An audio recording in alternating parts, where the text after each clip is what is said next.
being under the Enterprise Act in 2016. And the office opened in 2017. Now, the Small Business Commissioner is a misnomer. I'm actually the Late Payments Commissioner, and late payments themselves, I argue, is an inaccurate title, because we basically were set up to run a dispute resolution service between small businesses with fewer than 50 employees and their bigger customers with more than 50 employees, and those were to be disputes that had been, where resolution had been attempted and not achieved. That was the basic premise on which the SPC was set up. So the remit is not wide. The remit is extremely narrow. In the meantime, we have ascertained that under the terms of the Act, we keep going back and having a look, that we are allowed to deliver information to small businesses. We can signpost small businesses to other sources of support, etc. However, that is quite restricted too, because government is very uncomfortable with signposting to anything that isn't a government-based organisation. So it means that a lot of the private bodies that are available and can really help small businesses are not signposted to in the way that we would like them to be. So that's a constant argument that I'm having at the moment. Also, in the meantime, we took over the prompt payment code, another misnomer, because if you're being paid promptly on 120 days, that frankly isn't good enough. So again, I'm working with BEIS to see how we could evolve the prompt payment code. But the prompt payment code is a voluntary code to which signatories sign up if they are willing to commit to paying their small business suppliers, again, fewer than 50 employees, to paying at least 95% of the invoices for those small suppliers within 30 days. That is a difficult one, because what we are discovering in the current economic climate is that big organizations are themselves waiting to get paid by bigger organizations and are therefore unable to pay and worrying about being able to keep up their commitments to the prompt payment code, and are talking to us on a regular basis now about whether or not they should come off the prompt payment code. And we are desperately trying to keep them on there, because our view is that even though it's a voluntary code, it's better to have the big guys in it, where we can help and support them to keep to the terms of the code for the good of the small businesses. So it's quite a balance to be struck at the moment. I would like to see the powers of the Small Business Commissioner extended, and the consultation on the extension of the Small Business Commissioner's powers has been on the cards, I suppose. The consultation, I think, closed over a year ago. I'm pretty sure you would have responded. I'm pretty sure that Alex and Carol would have responded to that consultation. There were all sorts of questions asked, like, should the Small Business Commissioner be able to fine organisations that don't resolve disputes within a reasonable period of time? Should we have fining powers if we discover that big businesses are purposely treating small businesses unfairly?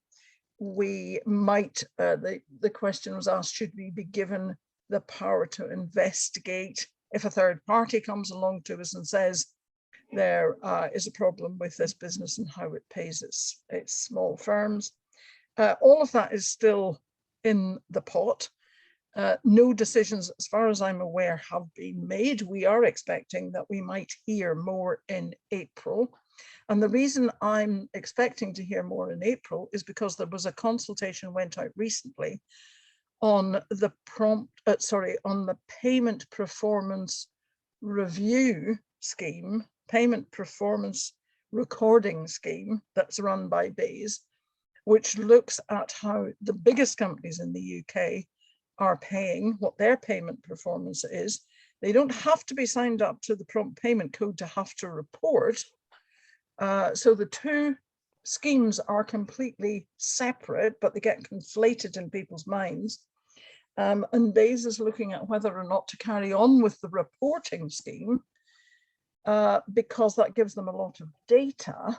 But the question is it really being effectively used? Is the data being used in the way that BEIS originally intended it to be used? And so that consultation, we think there should be a report out in April on that consultation.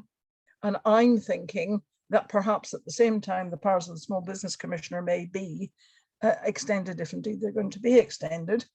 And there's something else that is happening, and we think in April, and that is the consultation on whether or not payment practices should be part of the audit process and reported in annual reviews of companies.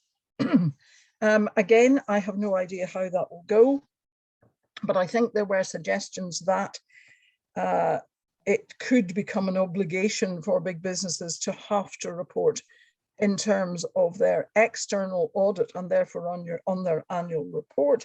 But an alternative might be that payment practices became part of the internal audit, and therefore it was the audit and risk assurance committees of the big companies that would be responsible for making sure that payment practices were fair. So I'm not sure how that's going to go either. That's three possible bits of change that might be coming through the pipeline. We don't know. I'm thinking April is likely to be when all three reports might be ready. However, the biggest problem is, of course, that the extension of powers for the Small Business Commissioner will have to go through legislation. And as we know at the minute, there is no legislative time. It will take at least another 2 years beyond April, I would imagine, before we see the legislation go through. It could take another year after that before we see that legislation coming into force. And so I expect to be leaving my role as the Small Business Commissioner just as the powers are extended, because my role is for 4 years. So there we are. That's the bit of background that's going on. In the meantime, I'm taking very seriously my role in being able to talk to the Small Business Minister about what we feel are the issues. And I can make late payments fit into just about anything. So I'm saying to the Small Business Commissioner, small businesses aren't going to reach net zero unless they get paid on time, because they can't invest if they don't have certainty as to when they're going to get paid. Payments for small businesses are their working capital.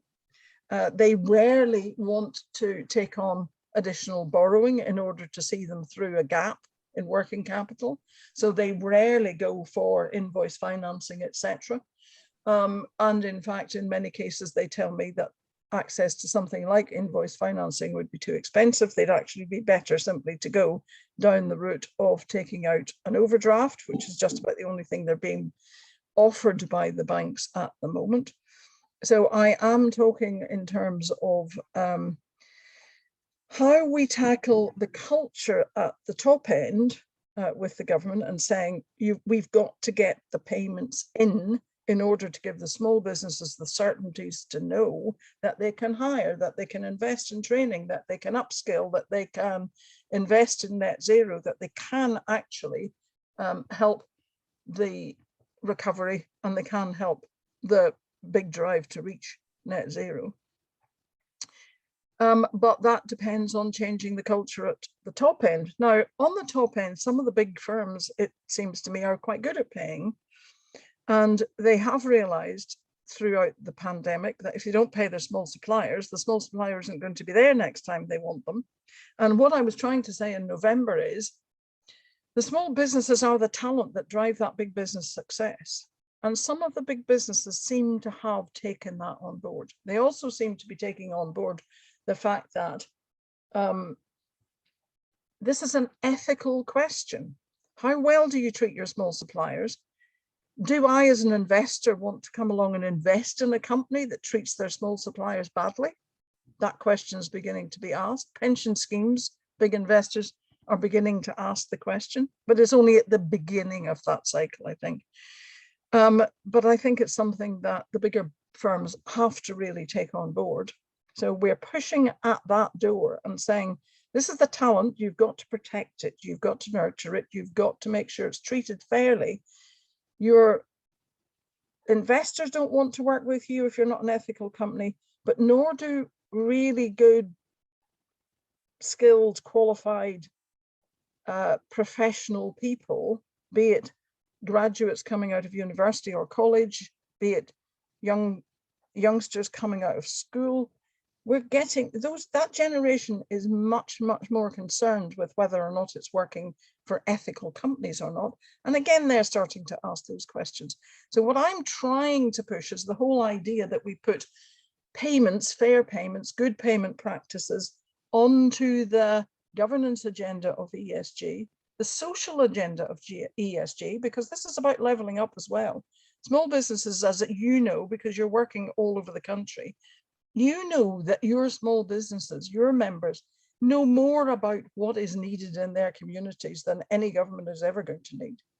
And so therefore, I say that this is hugely important for the S agenda of ESG, the social bit, and it is important for the E agenda too. So can we get a move to get payment practices onto the ESG agenda? And I think it's beginning to be talked about. I'm talking to organizations that appoint non-exec directors to boards, and they're beginning to be interested in that.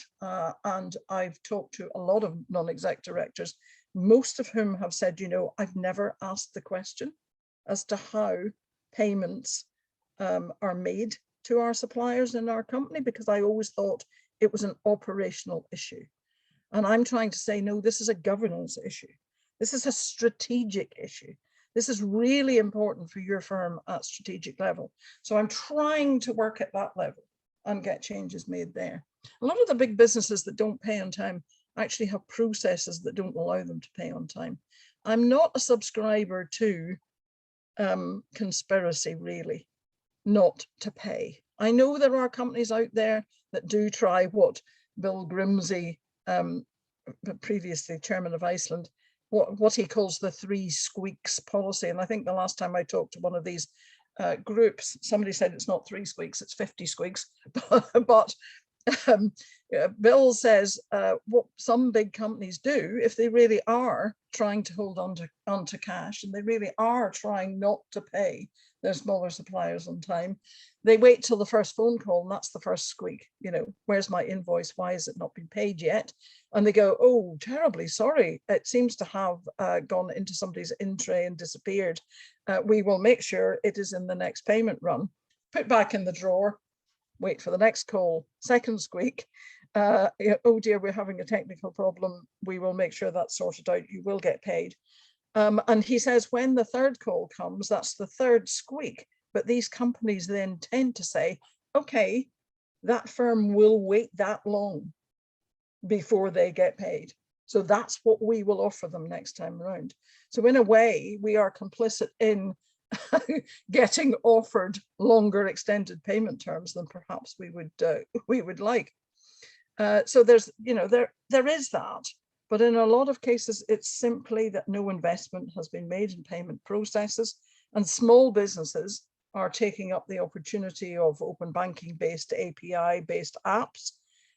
You know, they're going through the cloud accounting software companies, but then again, it depends on the person who's paying them adopting that technology too. And if they have payment processes that have been in place for a long time, they tend to stick to those payment processes in the bigger business.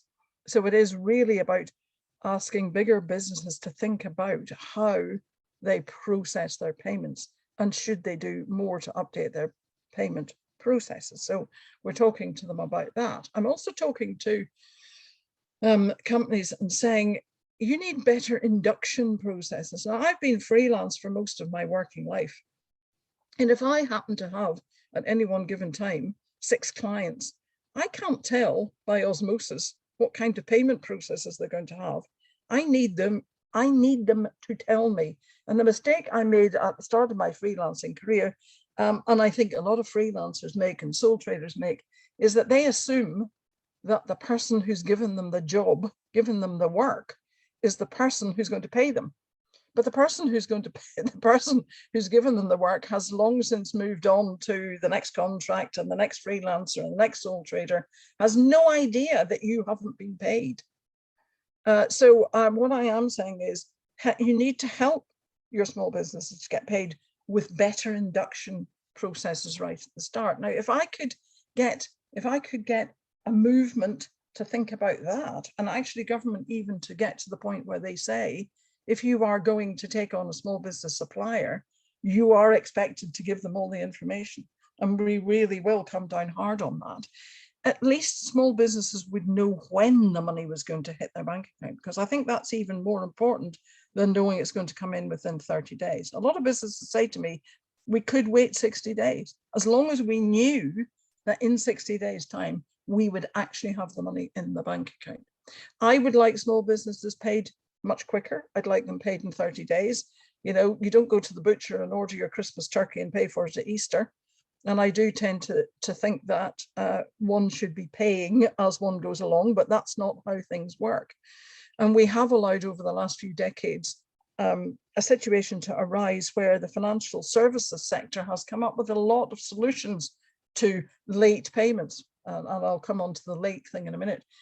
They've come up with a lot of solutions, but what we have then done is support a financial services sector rather than supporting getting payment quicker into the hands of the small businesses.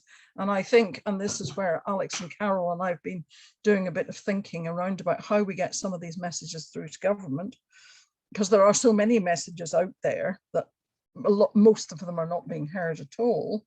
How do we get the messages through to government, to policymakers, and to the businesses themselves around about, better payment and having more of the money sitting in the hands of the small businesses, because they're the creativity, they're the talent that is really going to drive recovery, levelling up, and a lot of the other issues that the government's grappling with. So late payments. Now, I think it's become used as a shorthand. And what we are seeing is that in most cases, and probably 3/4 of cases, it is not a late payment as in an overdue invoice that's the problem that's at dispute. It's actually the fact that extended payment terms were imposed on the small business in the first place. So you come along, and again, something I'm always been guilty of. Yes, I've got a piece of work. That's absolutely fantastic. You're going to pay me in 90 days. Oh, well then, oh dear. I suppose I just have to accept that. But we don't, we are the talent. So therefore we should be saying, if you want my services, and they are the best you're going to get, frankly, and if I don't do this, you're going to have to go out and look for a different supplier, then you're going to have to pay me quicker. And as an example, one of the small businesses that we work quite closely with told me before Christmas that he was getting paid on average 66 days. He was offered a piece of work, 120-day payment terms, and he pushed back, said, no, can't do that. And the firm said, why? And he said, I can't wait 4 months to be paid. You know, you wouldn't ask your employees to wait 4 months to be paid because they wouldn't be able to pay their mortgage or their rent. And their relationship would be in real trouble. And the company said, you know, nobody has ever said that to us before. We've never had the pushback. Let me go and look. Went and looked and came back and said, we can't pay you in 30 days because our approval processes are so convoluted that I know you're not going to get paid in 30 days. Can you accept 45 days? Which he did. But having done that, he now gets paid on average, because he has got the confidence now to do that with other customers. He's getting paid on average 33 days. So, you know, there is a case there for us growing that voice. Make UK told me just before Christmas that a lot of the freelancers in the manufacturing sector are again pushing back and saying, I'm not working with you because you're not paying on time.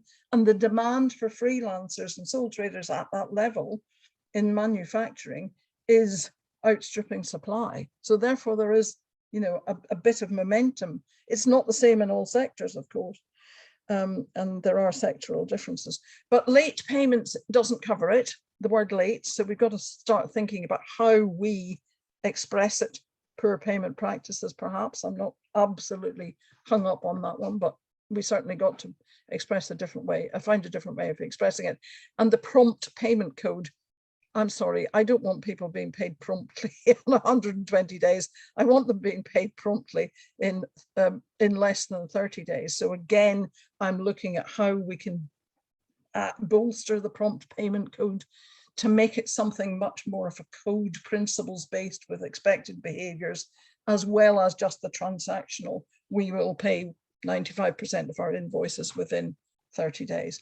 And anyway, what does 95% of invoices mean? Because in terms of value, it may not mean that you're paying 95% of the value of your outstanding invoices. So again, that's something that we need to look at. I want to hear from you. I don't have enough research. I don't have enough figures. The Federation of Small Businesses does research every now and again.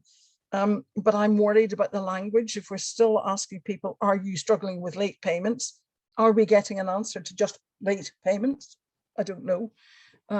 I would like to see some real cross-sectoral, cross-organizational research. I need case studies. I cannot get the ministers to understand unless I've got case studies. And one of the most powerful things I ever say is we had a woman phone the office of the OSBC, it is a few years now, and say, I've got nothing to feed the children over the weekend.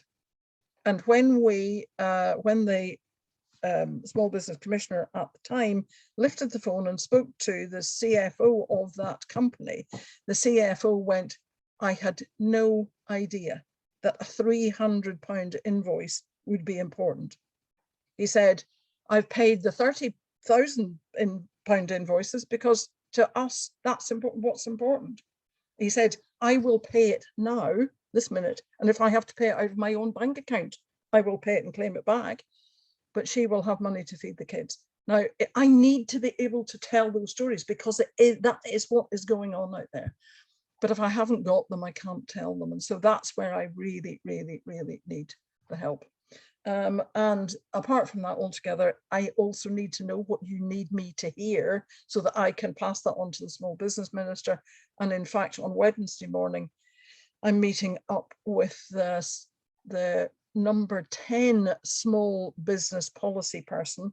So if you've got anything you want me to tell number 10 on Wednesday morning, please let me know, and I will pass it on. And I'll shut up now because I've probably taken up well more than 20 minutes. That was brilliant. Thank you so much, Liz. Alex, do you have anything that you want Liz to pass on Wednesday, just before we go around the members? The issue for me at the moment, Amy, is that we are seeing a lot of things biting now, especially with CBILS, paybacks, all of those bits and pieces. We've just had an organisation within one of our sites, been in business for 6 years. Their contracts, because they were doing remote security for passport checking and things like that, they've just gone into liquidation. They've had to lay off 5-6 people within that organisation. They're now gone on to universal credit. The guys themselves who are running the businesses are now in a bit of a mental health state themselves. They've refused to come back onto site. They can't deal with it. They've got lots of rooms which they've got to clear, which I had to do over the weekend. This is reality now. You know, there's a lot of things which have changed as a result of COVID. Businesses which were once strong and secure and felt they had a future are now suddenly having to close their doors. And this was because of late payments. They had 2 contracts which weren't coming. They'd extended some of their finances to enable them to cover it. They'd done the archetypal thing that shouldn't have happened, which was stick it on your personal credit card to try and get you through. And the tsunami of finances suddenly hit them. And I spoke with the owner, the MD, and he says it's broken me. It's completely broken me as an individual in terms of where we are now and what we do. But not only that, the responsibility on those people he's had to let go. So it's huge, Amy.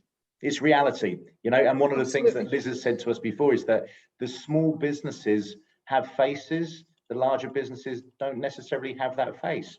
And it's, the system says, well, actually, the system has impact on real life. And it comes back to your point once again, Liz, that someone can't eat as a result of not having their finances. And this isn't because the businesses are weak or they're not good. It's the matter of fact that they're now all being pulled in quite quickly in terms of payments on things where they had been supported. But yeah, big impact. Alex, the whole perfect storm is hitting because the small businesses can't pay their energy bills. They can't compete on wages. They can't get the skills in, and they, they're having to choose. Like restaurants around here, they're having to choose whether they serve people at lunchtime or at dinner time because they can't get the ingredients and they can't get the staff. Exactly. So exactly. Liz. Going to recover, and that's just in a badly hit sector. But it's really hitting, I think, across all. And it's across the board, even down to my pal Steve, who's a barber. He's saying, I can't get the staff in at the minute, Alex, so we're shutting shop. Therefore, it's going to impact my rent. Of course. They suddenly go, wow. If you can't afford to do it, because he said it's not that the clients aren't there, it's just I haven't got the staff to cover it. But demand is now exceeding supply in an awful lot of sectors, so it's the same, and the manufacturers are having a real problem because they can't get materials in. The construction companies are going to the wall. The construction companies have been working at sub 1% margins for months now. And we lost 2 last week, and I think 1 the week before, fairly big, substantial construction companies. And when you think about how that ripple effect, it comes right down to the sandwich bars. It's absolutely awful. The mental health problems are the big thing. Can you send me, without putting any names on it, but can you just email me across the details of that case? Yeah, because any others? Yeah, because I can. Yeah, and what we're hoping to do in April is to start a podcast where we just talk to the small businesses. Yeah. And I've got 3 lined up from the construction company who are telling me they've had to shut and the mental health issues were horrendous. But I really need to make sure that we know. I can get some case studies on that, Liz, without a doubt. I think there will be non-attributable, and it will be from my perspective as to where this has gone, and the emails and the late night discussions and all of those sorts of things, just to try and keep people secure, and make sure that they don't have to go back into a space which they're feeling very, very anxious about going into now. Absolutely. But the press won't pick up on any of this unless we've got case studies. It's quite simple. Do that. And at the moment, the press is only really interested in the cost of living crisis. And what they also haven't factored in is that the small businesses are being hit twice by the cost of living crisis because their livelihood is dependent on the business. So if you can't pay the business bills, you can't pay the household bills. Can't live. Yeah, can't live. Yeah, it's very, very, very. There we go, Amy. Sorry. A little bit of a rant from me, but it's real life. Every day we're seeing this at the minute. Yeah, brilliant. Set the scene really nice, I think, for anybody else that could share a case study this morning. Andrew, have you got an example? Not well, late payments. I mean, I'd like to think that most of our capital was used towards good things rather than propping up the fact that large PLCs are slow to pay. I mean, we do get debtor and creditor listings, so that's one of the things that we analyse when we're considering a piece of credit to an SME borrower. We see a whole host of reasons why businesses want to borrow money, but I do agree that you have got this perfect storm looming on the horizon, and I think there is a propensity not to want to borrow money to cover things these days as well. I mean, we're a little bit quieter than we'd like to be at this particular point in time. And I think that is a facet of a lot of the things that you've just talked about that are going off. Repayments are due now on bounce back loans. CBILS loans are starting to kick in as well, if they're not already. Rent arrears for some clients are being asked to be repaid. So we've got a bit of a perfect storm issue with a pub recently where effectively the landlord said, okay, large PLC grade landlord, we want you to cover the rent that you didn't pay through the pandemic, even though we knew you were shut, even though we knew you didn't have rent, you couldn't pay your rent there because you weren't creating revenue. So I think, it's very timely these sort of sharp practices by large companies are called out and really put on record as not being acceptable, particularly when they could snuff out the ability of a lot of these embattled SMEs actually getting through the next 12 months. So I think this is a very topical issue. And you're right, Liz, it does feed into lots of other things as well. I mean, I think for Treasury, they want the bounce back loans to get repaid because the banks aren't going to police those repayments where they've got 100% guarantee. We do want a good transition to net zero. We want it to happen quicker than 2050 as well, certainly. That's not going to happen if SMEs are finding that the cash flow's all over the place and they don't have that certainty of when they're going to get paid. I can remember a few scenarios where we did see this, and I think the supermarkets are very often called out for this sort of thing. You've seen the farmers that if they supply milk to a supermarket, that milk's on the shelf and it's turned into cash by customers buying it in 24 hours. But then the farmers get paid on 120 days what's the reason for that? I can remember a crisp manufacturer we were looking at in Lincolnshire, and they wanted to get in with a supermarket, and we kind of thought at the time, is that the right thing to do? It's great to get the volume orders, but they're going to be really bad at paying. Is that really your ideal kind of outlet for selling your product? So yeah, we do see these sort of issues. No clients are coming to us and saying, I've got this issue with a particular customer at the moment that's not paying us. We do see that, yes, selective invoice financing is available, albeit costly. So yeah, I think these issues are extremely timely and ought to be on the radar for Treasury and BEIS, because they're going to really, really have an impact on how well businesses recover after the pandemic. Andrew, can I just ask you a couple of questions? For me, I think small businesses, and I may be wrong, but certainly anecdotally, a lot of small businesses say we don't know where to go. We don't know the questions to ask when it comes to finance. And we're really worried about trying to borrow our way out of this, because we've got so much debt at the moment. But they're more worried, I think, about not making the right choices, you know, and not having the knowledge about financing on all the different finance products, so that they ask the wrong questions, get the wrong product, don't talk to the right people. Is that your thinking? I think it is to an extent. I mean, we're very reliant on other intermediaries finding the client borrowers that we ultimately lend to, Liz. They don't come direct to us in a lot of instances. They do. Our website creates a lot of traffic. We do get the odd referral through from looking at some of the BBB websites, and that's great. But where we do our business is people like brokers, other financial intermediaries have got a client that wants to borrow money now. They can kick the tires on that and say, okay, it's not going to fit for a bank, it won't fit for Funding Circle, but it could fit for a CDFI. So yeah, I think if you look at what BBB are doing at the moment, British Business Bank, I mean, they did run a campaign before the pandemic called Reject Rejection. So that was all about tackling the issue of, if you do ring up your incumbent bank, if you're a small business and say, I've got this issue, I've got slow payments, I need an overdraft. I mean, I'm welcome to hear that you said that banks were looking to extend overdrafts, because I didn't think they particularly were at the minute, that they really wanted to extend term debt or invoice finance type facilities. But if the bank says no, I think to be fair, I'm in agreement with you. What they were telling me was the only thing they were being offered, if they were being offered anything, was an overdraft. Yeah, but I'm sure that's like an auto scored type product. Yeah, there's a huge credit crunch coming.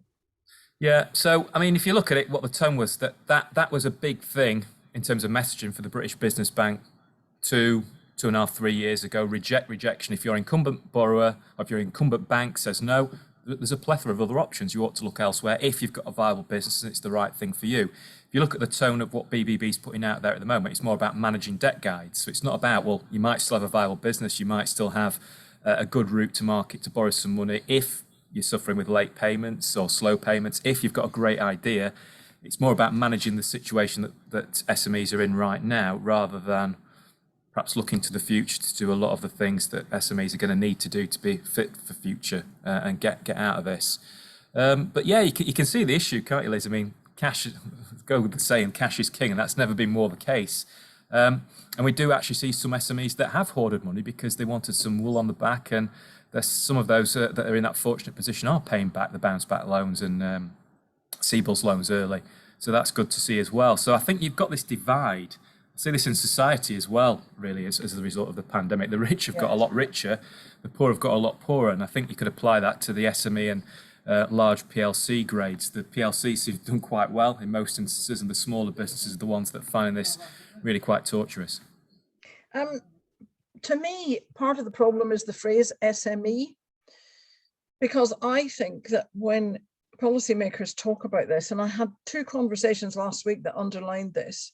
One was with the net zero carbon reduction team in Salford. And I said, well, what about the small businesses? And they said, well, we deal with SMEs all the time. I said, no, the small businesses. What about the micro businesses, the sole traders, the freelancers, blah, blah, blah. And we had a conversation, and he eventually looked at me and said, you know, I never thought about that. Well, it's interesting. I mean, you've talked about all these sort of themes that are running through government that are buzzwords at the moment, and like levelling up, I still think the government's wrestling with what that actually means in practice still. And I think this issue is part of levelling up. If large PLC grade companies get to pay their suppliers in 120 days, but smaller SMEs have to pay on pro forma and pay in cash, that's not a level playing field. That's not levelling up. I think if you're wanting parity across the board to all size businesses, then yeah, that surely is not what you want. As part of levelling up, you need to address that issue as well. Yeah, and that's what, if I ever get the ear of Michael Gove, exactly what I will be saying to him. You're starting from the wrong end of the scale here. You're starting at the top and working your way down to level up. No, you should be starting at the bottom with the guys who really work in their communities, like, you know, you and Nicole and, you know, people on this call, because you're the guys who know what's required. Has anybody asked you about leveling up? They didn't ask me either. They didn't ask me either. They said they would, but unfortunately the paper came out without. Anyway. Sorry, Nicole has her hand up. Nicole, I'm sorry. Hiya. Just on from your wanting case examples, it's something that SE folk will be able to support. Is one thing that we could do is go to our members and ask them to share their experiences. What would be a practical way of making sure you get your information that you need, and I suppose making sure you get what's relevant, really. Alex and Carol have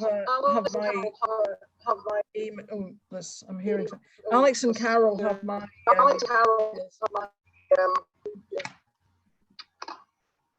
There's a bit of feedback from somewhere. Sorry. It might be you echoing, Liz. Yes, it is, but is it me? It's coming through somebody else's. Yeah, I don't know. Yeah. What I would say, Nicole. Yeah, what I would say, Nicole, is if you want to send anything through to myself or Amy, we can actually get we can collate everything and get it over to Liz. Okay. I mean, it's like Visual Enterprises and like for myself, we're not for profit, so you don't have the available resources to have people with late payment, and it does have a massive impact on, you know, you don't have the stock reserves, especially since the pandemic. And I know for myself, but I also know from other businesses that are with SE folk, you know, so it's a massive impact. So it's interesting that, you know, you were saying, or where people have been asked for the levelling up. No, on our experience, I would say probably not, you know.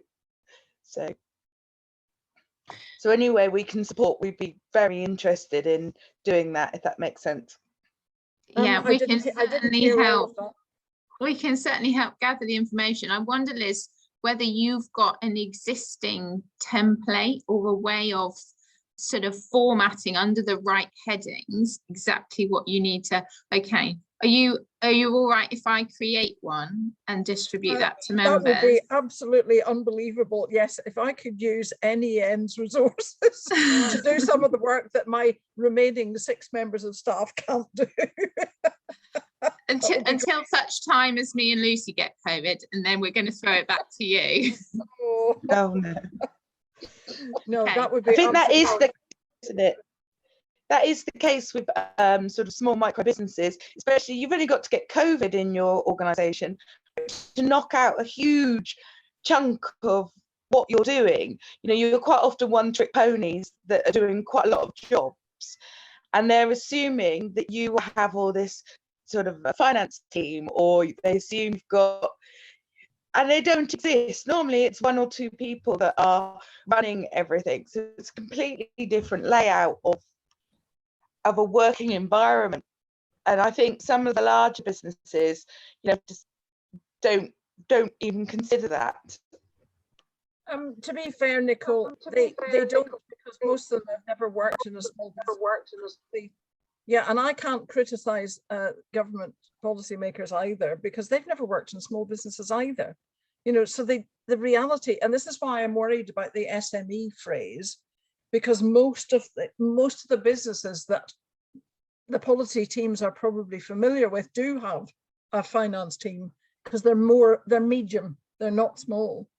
And I think there's a real lack of understanding of what a small business really is and how it operates. That's definitely something SE folk could help with. Thank you, Nicole. I think we could continue the conversation in future discussions with you, Liz, about how we get the word micros into the vernacular in all of these different debates. Let's have a question from Philippa, if that's all right.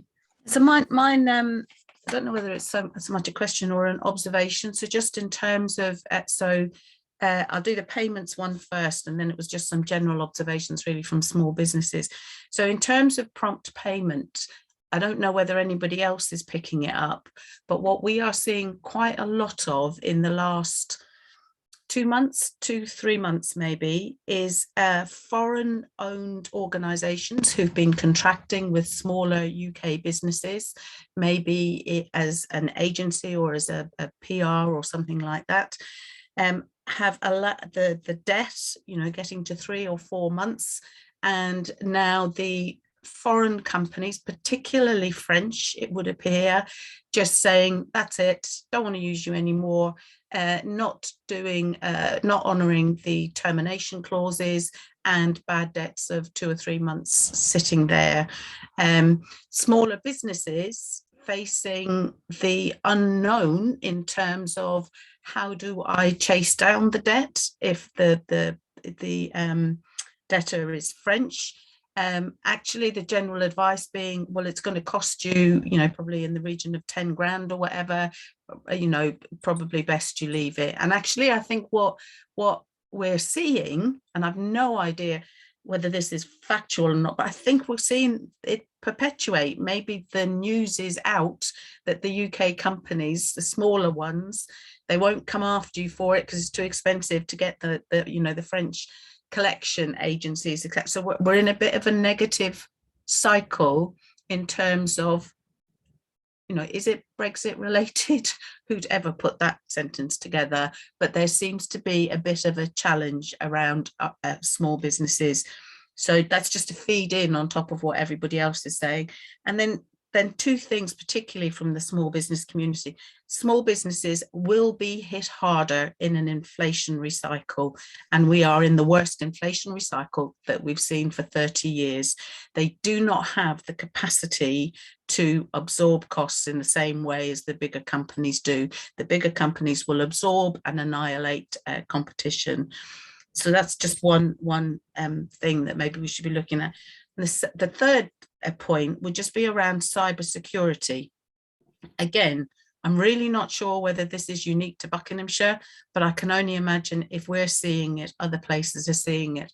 A very, very targeted approach to cyber fraud, where there's an awful lot of information in the public arena about businesses, who the business leader might be, who their finance person might be, lots of these interceptions where, Fred is telling Anne to pay a bill because it's urgent or whatever. Yeah.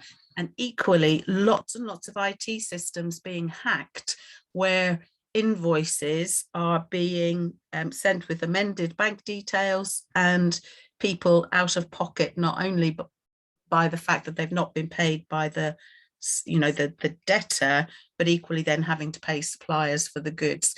And it is absolutely, there obviously is teams of 50 or 60 people down the road set up to part smaller businesses from their cash in whatever way possible. And there has just not been the support to the micros to build in the resilience to protect themselves from these cyber attacks. They're very, very refined. So those would be 3 problem areas. Philippa, I will pass that on. I have been tweeting about your second point for weeks, and I have been saying to Bays, you're not taking this into consideration. It's the energy costs. You're all obsessed with the households and the big businesses and the potteries or wherever that are really energy, use an awful lot of energy. You're not thinking about the small businesses. And once this inflationary cycle starts to hit, they can't compete on wages. They can't compete on for materials. They can't buy at the same scale.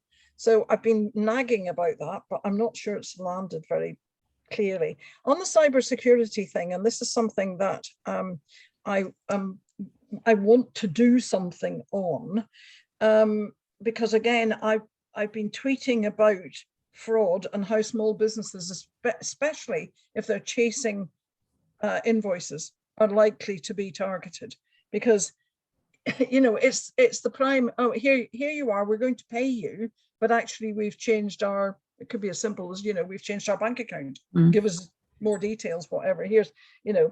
So I think that it's a really, really bad time for small businesses in terms of fraud. I don't think Boris is very keen on the word fraud at the moment. No. But I maybe if I take him a bottle of Prosecco and leave it on the whole table. I think it's almost as if somebody is targeting. Yes, they are. It is known to produce a good return if you target the small or micros. They are very, I absolutely agree. Yeah. On the foreign payment front, I think you're probably right. Unfortunately, we can't deal with disputes with foreign countries, with foreign companies, unless they have got an office in the UK. And so it has to go through the Department of International Trade. And I don't think they're really geared up for this. And I suspect it is something to do with Brexit. But, you know, I only suspect that. I have no evidence whatsoever. But I do think that there is a big problem there, and nobody's really got to grips with how you deal with it. I think NEN would be really interested to survey its members potentially about how many cases of cyber fraud they've come across, so we can look into that from our side. Amy, and it's one of those, the other thing to say, it's one of those horrible things though, the stigma attached to own up to cyber fraud is one of the things that these fraudsters are capitalizing on. Small businesses are losing 19,000, 20,000, putting the business into liquidation, and they are finding it incredibly difficult to own up to the fact it was their own lack of attention to detail that let fraudsters in. There's a huge stigma attached to it. Yeah, I think you're absolutely right. I was about to say that. But if you do, Amy, if you do decide to ask them, can you ask them if it was as a result of late payments? Because I think that's a very powerful message if that is the case. But we could ask them to come forward anonymously, couldn't you? Yeah. But I don't think you're going to get firms to admit that's happened to them. Yeah, you could be right. We're at 11 o'clock. Liz, are you able to stay on with us a few extra minutes and we can hear from absolutely. Jeff? Yes, brilliant. Absolutely. Jeff, thank you for waiting patiently with your hand up. Okay. First of all, I want to say that I think the link to ESG, is a really good, approach, to look at, the governance and social side of things. The one thing that we've been concentrating on corporates and late payments for corporates, but there's the thing around local authorities and even government itself that is for some as notorious for late payments, and especially with the small businesses, social enterprises that are looking for contracts with local authorities to deliver social care, social work, or any type of contract. Sometimes, and because they actually hear the bad stories of late payments, it deters them from actually applying in the first place, and that also restricts the amount of competition and opportunities for those that actually could go to it. So if there's a way of if you have already looking at local authority and government late payment as well. Jeff, just to fill you in on that, the local authorities and public bodies they come under the auspices of the Cabinet Office, not the OSBC. So And interestingly enough, they are set to a higher standard because they're supposed to pay within 30 days. They're supposed to pay all their invoices within 30 days. Now, if we get any intelligence that tells us that that's not happening, we then pass it on to the Cabinet Office, and the Cabinet Office has a payment practices review scheme that it uses in order to try to put things right. Most of the complaints we see coming through are coming through about NHS trusts, and NHS trusts are hellishly convoluted in how they pay. It's just a complete warren in there. I've got no idea how the NHS manages to survive. But we would pass, if you have any cases at all, Jeff, we will pass them on to the Cabinet Office for you. Okay, great. But sadly, I mean, and I do talk to the Cabinet Office regularly, but sadly I have no jurisdiction over the late payment situation. They do know it's a problem. They are looking at it. It's a hell of a lot better than it used to be, but equally, if you have any cases, please give me the bullets and I'll fire them. Okay, thank you. And thanks for that clarification, Liz. Okay, has anybody else got a question, a case study to share? Aileen, I think you had your hand up, but it went down again. Yes, it's just really to say from the business advisor perspective as well, thinking about the future, because we've talked about what's happening now and the problems. So I think we've got a very strong role that we should be playing in helping businesses going forward and making sure that we give them the right training, have access to the right education facilities that they need when they're starting out on the journey and when they're, you know, in those early years. Obviously, what we need to make sure that we have is the resource to do it. And this is where, you know, we're looking all the time to BAYS to see how they can support us to support those small businesses, because whilst we're, as we all are at the moment, trying to tackle these issues that have come through COVID, we've got to be conscious as well of the future and make sure that we get people geared up in the right way. We often find situations where people are saying, yes, I'm owed money and I can't get it. It is a culture and people get into very bad habits, and often they haven't often negotiated the right terms either in the first place. They haven't really thought about it when we're helping them with the business plans and saying, what terms have you negotiated with your suppliers? Or what do you mean? They don't understand the phrases that we're used to dealing with day in and day out. So there's a lot we can do on that side as well. I really think that's important. And it's even more important since I took over this job 7 months ago. I've talked to banks and accountants, and not one of them that I've talked to has ever asked one of their businesses how they get paid. They've never asked them how they set up their invoices. Do they have templates? Do they know about negotiating contracts? And they're absolutely astonished that I should be asking them to do that with their startups or with their businesses that they're, you know, they're long-term customers. They just don't do it. And if business advisors can do a lot of that, that is terrific. I think the problem is probably more with existing businesses that have never had that input in the first instance. Advisors dealing with startup businesses are, I would imagine, making that quite a priority, because if you don't get paid, it's a hobby, it's not a business. But there was a survey in 2019 just before the pandemic struck, I think, that said that 42% of invoices were going in with mistakes on them. And of course, if there are mistakes on them, they're not going to get paid. So that's a big issue. And it's everything from not having a PO order number, etc., to just mistakes, as in, you know, not getting the name of the company right, not, you know, very basic stuff.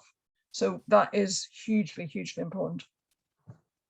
That links back to the resilience issue of building a micro enterprise that's strong from day one, and they absolutely need enterprise support to do that. Okay, Carol, Alex, anything to add before we wrap up? Only finally, that a massive thank you to Liz once again for engaging with us and our members. I'd be really interested, Liz, actually to do a how do you get paid campaign through a lot of our members and their clients. And that isn't about going on the negative, it's just how do you get paid, you know, Yeah, and through what basis and on what timescale, and what are the biggest issues. So if there are things which are cropping up like inaccuracies and bits and pieces like that, it'd be really, really good just to throw it out there to the small businesses. How do you get paid? And just do it as a bit of a resume, because that would give you some significant information. And then those which come through who have a little bit of a grumble, we could then actually start bringing them in as case studies. Be really, really, really good. That would be really, really helpful. We have got some stuff on the website on how you get paid, but I'm trying to bolster a lot of that stuff up, because what we're also discovering is that people are looking for self-help. They don't actually want human intervention. So they don't want us to intervene between them and their customer who hasn't paid them. They're coming onto the site and checking how much interest they can charge. Can they charge compensation? And then going back and say, and we're going to issue cardboard cutouts of the Small Business Commissioner and say, hello, we know about this case. Because people come back to us and say, that actually gets results. So yes, let's think about that as something. Superb, cool. And Nicole, thank you for your comments. If you'd like to support us on that, that would be good as well. Be really good about that. Sorry, Carol, did I steal anything? No, I was just going to say, as always, Liz, thank you so much for your time. I know that you're a very busy lady, but I think, Carol, you know I love interfering.